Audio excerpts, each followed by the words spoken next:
সাধু বাবা, সাধু বাবা, আমার বউ আমাকে ঘন তাড়িয়ে দিচ্ছে গো, শুধু খালি ঝাঁটা মারে দে।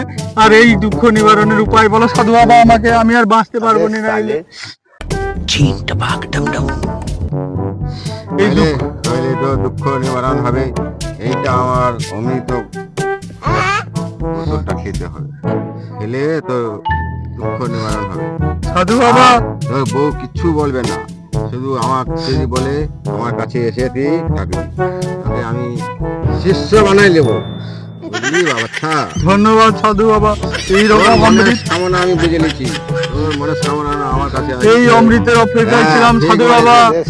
তোর মনের কামনা পূর্ণ হবে। তুমি সাধু নয়, তুমি ভগবান, তুমি ঈশ্বর, তুমি মহাপ্রভু। আমি দয়াময়, আমি দয়াময়, তোর কোনো গুণ হয় নাই বস্ত্র।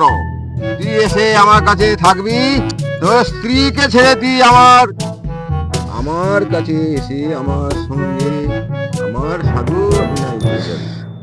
আমাকে শিষ্য করে নেবো সাধু অনেক বাবা, লোককে তোমার শিষ্য।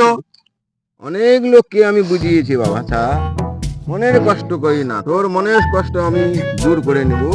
আমার সঙ্গে একটু আমার পঞ্চমী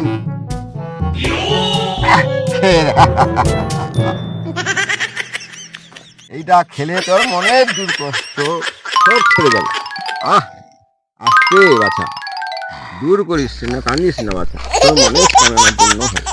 যা।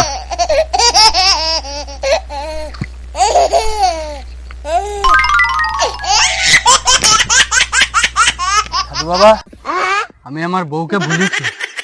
সাধু বাবা, আমি আমার বউকে ভুলেছি, আমার বউ কে খাইলো সব ভুলেছি। এবার তোমার চরণে আমি আশ্রয় নিতে চাই সাধু বাবা।